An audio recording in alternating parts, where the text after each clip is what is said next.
അസ്സലാമു അലൈക്കും വറഹ്മത്തുള്ളാഹി വബറകാതുഹു. ഞാൻ അബ്ദുൽ നാസർ മഅദനിയാണ് ബാംഗ്ലൂർ സഹായ ഹോസ്പിറ്റലിൽ നിന്ന് ഈ വോയിസ് മെസ്സേജ് ഇടുന്നത്. ഈ വോയിസ് മെസ്സേജ് ഞാൻ പ്രധാനമായും അയച്ചു കൊടുക്കാൻ ഉദ്ദേശിക്കുന്നത് എൻ്റെ പ്രിയപ്പെട്ട സഹോദരൻ കാഞ്ഞങ്ങാട് കണ്ണോത്ത് അബ്ബാസ് എന്ന സഹോദരനും അദ്ദേഹത്തിൻ്റെ കുടുംബത്തിനുമാണ്. അവരുടെ പൊന്നുമോൻ 3-ാം ക്ലാസ്സിൽ പഠിക്കുന്ന 8 വയസ്സുകാരനായ ഫഹദ് എന്ന ആ ഓമന കുട്ടി, ആ പൊന്നുമോൻ ഇന്നലെ ഒരു മനുഷ്യ പിശാചിൻ്റെ കൊടും ക്രൂരതയ്ക്ക് വിധേയമായി നടു റോഡിൽ വെച്ച് ക്രൂരമായി കൊല്ലപ്പെടുകയുണ്ടായി. തൻ്റെ പൊന്നുമോൻ പ്രത്യേകിച്ചും എൻഡോസൾഫാൻ്റെ ഇരയായി നടക്കാൻ പോലും ബുദ്ധിമുട്ടുള്ള അവസ്ഥയിലുള്ള ആ പൊന്നുമോനെ ഒരു ആയുധവുമായി എത്തിയ ഒരു മനുഷ്യപ്പിശാച് നടു റോഡിലിട്ട് ക്രൂരമായി കൊലപ്പെടുത്തുക എന്ന് പറയുമ്പോൾ എത്ര കാലം കഴിഞ്ഞാലും അതിൻ്റെ വേദന വിട്ടുമാറാത്ത ഒരു വളരെ വേദനാജനകവും പ്രയാസകരവുമായ ഒരു സംഭവമാണത്. ആ സംഭവത്തിൻ്റെ പേരിൽ വേദനിക്കുന്ന ആ പ്രിയപ്പെട്ട സഹോദരൻ അബ്ബാസിനും അദ്ദേഹത്തിൻ്റെ കുടുംബത്തിനും ആ ക്രൂരമായ കൊലപാതകത്തിന് സാക്ഷിയാകേണ്ടി വന്ന സഹല എന്ന ആ പൊന്നുമോൾ, ആ പ്രിയപ്പെട്ട മകൻ ഫഹദിൻ്റെ സഹോദരി സഹലായിക്കും അല്ലാഹു തആല മനസ്സിന് പിടിച്ചു നിൽക്കാനുള്ള ശക്തി കൊടുക്കട്ടെ, സമാധാനം കൊടുക്കട്ടെ, ക്ഷമ നൽകട്ടെ എന്ന് ഞാൻ ഈ സന്ദർഭത്തിൽ ആത്മാർത്ഥമായി പ്രാർത്ഥിക്കുകയാണ്. ഇതുപോലെയുള്ള സംഭവങ്ങൾ യഥാർത്ഥത്തിൽ കേരളത്തിൽ വളരെ വിരളമാണ്. നമുക്കറിയാം, ഗുജറാത്ത് കലാപകാലത്ത് ഒരുപാട് നിരപരാധികളായ കുഞ്ഞുങ്ങൾ കൊല്ലപ്പെട്ടിട്ടുണ്ട്. അതുപോലെ കഴിഞ്ഞ വർഷം റമളാൻ്റെ ഈ സമയത്ത് ഫലസ്തീൻ്റെ ഗസയുടെ തെരുവോരങ്ങളിൽ ആ ക്രൂരന്മാരായ ഇസ്രായേലിൻ്റെ ബോംബ് വർഷിച്ച് നിരവധി പിഞ്ചു കുഞ്ഞുങ്ങൾ മരിച്ചിട്ടുണ്ട്.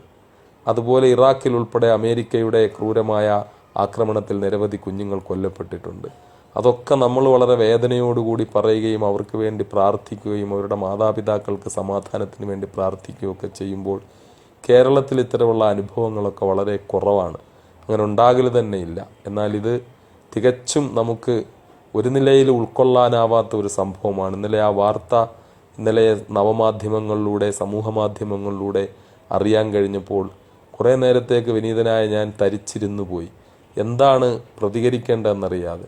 എൻ്റെ ഭാര്യ സൂഫിയ ആ വാർത്ത വായിച്ച് എന്നെ കേൾപ്പിക്കുമ്പോൾ കണ്ണുനീരോടുകൂടിയാണ്, ഒരുപാട് സമയം കഴിഞ്ഞിട്ടാണ് അതിൽ നിന്നൊന്ന് മുക്തമായത്.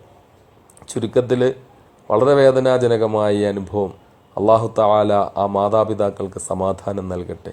എനിക്കെൻ്റെ പ്രിയപ്പെട്ട സഹോദരൻ അബ്ബാസിനോടും അദ്ദേഹത്തിൻ്റെ ഭാര്യയോടും ആ കുഞ്ഞുമോൾ സഹലയോടും ഒക്കെ പറയാനുള്ളത്, അല്ലാഹു തആല നിങ്ങളുടെ മനസ്സിന് ശക്തി തരട്ടെ എന്ന് മാത്രമാണ്. വാക്കുകൾ കൊണ്ട് നിങ്ങളെ സമാധാനിപ്പിക്കാൻ കഴിയുന്നില്ല.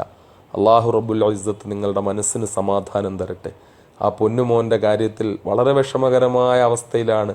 ഒരു കുട്ടി ഒരു ആക്സിഡൻറ്റിൽ മരിക്കുന്ന പോലെയോ ഒരു രോഗം വന്ന് മരിച്ചു പോകുന്നത് പോലെയോ അല്ല. അങ്ങനെയുള്ള അവസ്ഥയെ തൊട്ട് പോലും അള്ളാഹു നമ്മുടെ കുഞ്ഞുങ്ങളെയെല്ലാം കാത്തുരക്ഷിക്കട്ടെ. അതിനൊക്കെക്കാൾ വേദനാജനകമായ ഒരവസ്ഥയാണ് സംഭവിച്ചിട്ടുള്ളത്.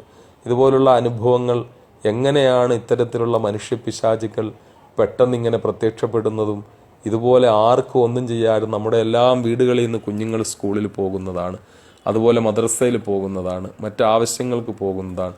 ഇങ്ങനെ മനുഷ്യപ്പിശാചുക്കൾ പെട്ടെന്ന് രംഗത്ത് വന്നാൽ എന്താ ചെയ്യാൻ കഴിയുക? അല്ലാഹു സുബ്ഹാനഹു വ തആല അവൻ അർഹമായ ശിക്ഷ ദുനിയാവിലും ആഖിറത്തിലും നൽകട്ടെ എന്ന് നമുക്ക് പ്രാർത്ഥിക്കാം. അവനെ നിയമത്തിൻ്റെ മുന്നിൽ കൊണ്ടുവന്ന് പരമാവധി ശിക്ഷ വാങ്ങിക്കൊടുക്കുന്നതിനുള്ള പരിശ്രമത്തിൽ ആ കുടുംബത്തിൻ്റെ കൂടെ വിനീതനായ ഞാനും ഉണ്ടാകുമെന്ന് ഞാൻ ഈ സന്ദർഭത്തിൽ ഈ റമളാൻ്റെ രാത്രിയിൽ അറിയിക്കുകയാണ്. എൻ്റെ പ്രിയപ്പെട്ട ആ സഹോദരൻ അബ്ബാസിനോടും കുടുംബത്തോടും എനിക്ക് പറയാനുള്ളത്, അല്ലാഹു സുബ്ഹാനഹു വ തആല പൊന്നുമോനെ നാളെ ആഖിറത്തിൽ നിങ്ങൾക്ക് സ്വർഗത്തിൽ അള്ളാഹുവിൻ്റെ വിശുദ്ധ ഖുർആനിലൂടെ അല്ലാഹു തആല പറയുന്ന ആ കുഞ്ഞുങ്ങൾ സ്വർഗത്തിൽ അല്ലാഹു തആല യതൂഫു അലൈഹിം വിൽദാനും മുഖല്ലദൂൻ ബി അക്വാബിൻ വ അബാരിഖ വ കഅസിൻ മിൻ മഅയിൻ എന്ന് വിശുദ്ധ ഖുർആൻ പറയുന്ന സ്വർഗവാസികൾക്ക് ഒപ്പം അവരോടൊപ്പം അവരെ സന്തോഷിപ്പിക്കാൻ അവർക്ക് സേവനങ്ങൾ ചെയ്തു കൊടുത്തുകൊണ്ട് അവരോടൊപ്പം ആർത്തുല്ലസിച്ച് നടക്കുന്ന കുഞ്ഞുങ്ങളെപ്പറ്റി ഖുർആൻ പറയുന്നുണ്ട്.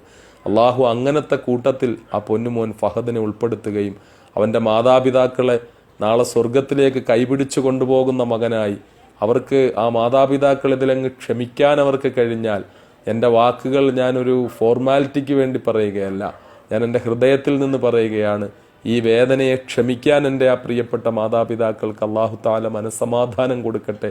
നഷ്ടപ്പെട്ടു പോയ ആ പൊന്നുമോനെ കുറിച്ചുള്ള ഓർമ്മകൾ അവർക്ക് ഒരിക്കലും മരിക്കില്ല. എന്നാലും അവർ അള്ളാഹുവിൻ്റെ ഭാഗത്തു നിന്നുണ്ടായി ഒരു വലിയ പരീക്ഷണത്തെ അങ്ങ് ക്ഷമിക്കുക. അങ്ങനെ അത് ക്ഷമിച്ചാൽ ഇൻഷാ അള്ളാഹ് ആ ക്ഷമയ്ക്കു പകരം നിങ്ങൾക്കും കിട്ടുന്നത് സ്വർഗമായിരിക്കും. നീ വിശുദ്ധ റമളാന്റെ ദിനരാത്രങ്ങളിൽ നിങ്ങൾ അള്ളാഹുവിനോട് അതിനുവേണ്ടി പ്രാർത്ഥിക്കുക. അള്ളാഹുവെ, ആ പൊന്നുമോനെ നീ സ്വർഗത്തിലെ യതൂഫു അലൈഹിം വിൽദാനും മുഖല്ലദൂൻ എന്ന് നിന്റെ ഖുർആൻ പറയുന്ന ആ മക്കളിൽ, ആ സ്വർഗവാസികളെ സന്തോഷിപ്പിക്കുന്ന ആ മക്കളിൽ ആ പൊന്നുമോൻ ഫഹദിനെയും നീ പെടുത്തണം തമ്പുരാനെ. ഒപ്പം അള്ളാഹുവെ, ആ ഫഹദിന്റെ മാതാപിതാക്കളെ അവന് നാളെ സ്വർഗത്തിലേക്ക് കൈപിടിച്ചു കൊണ്ടുപോകുന്ന ആ മകൻ കാരണം സ്വർഗം കിട്ടുന്ന മാതാപിതാക്കളാക്കി അള്ളാഹുവെ ആ മാതാപിതാക്കളെ നീ മാറ്റണം തമ്പുരാനെ എന്ന് ഞാൻ ആത്മാർത്ഥമായി പ്രാർത്ഥിക്കുന്നു.